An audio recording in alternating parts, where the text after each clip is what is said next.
Hi friends! ఈ వీడియోలో అయితే నేను ఒరుగులను ఎలా తయారు చేసుకోవాలో చూపిస్తున్నాను.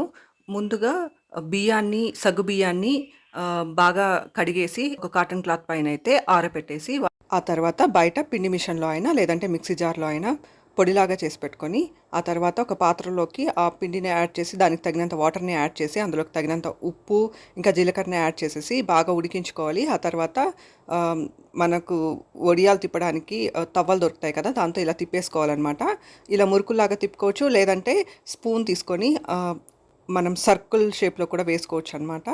అయితే కన్సిస్టెన్సీ అయితే కరెక్ట్‌గా చూసుకోండి. మనకు మురుకులు ఎలా తిప్పుకుంటామో అలా సేమ్ కన్సిస్టెన్సీతో ఇలా ఒరుగులైతే వేసుకుంటామనమాట. స్పూన్ తీసుకొని స్పూన్‌తో కూడా సర్క్యులర్ షేప్‌లో కూడా చేసుకోవచ్చనమాట రౌండ్‌గా. మీకు ఎలా ఇష్టమైతే చూసారు కదా! ఇక్కడైతే స్పూన్‌తో వేసాము. ఇక్కడైతే తవ్వతో తిప్పుతున్నాము. ఇలా మీకు ఎలా నచ్చుతుందో అలా చేసుకోవచ్చనమాట. ఒరుగులు బాగా ఎండాక కలర్ ఊడకుండా ఉండే క్లాత్ పైన అయితే తిప్పుకోవాలన్నమాట. కలర్ ఊడకుండా ఉండే క్లాత్‌ని తీసుకోవడం ఇంపార్టెంట్. ఇవి బాగా ఎండాక ఊడిపోతాయన్నమాట. ఆ తర్వాత ఆయిల్‌లో వేసుకొని డీప్ ఫ్రై చేసుకోవచ్చు. Thanks for watching.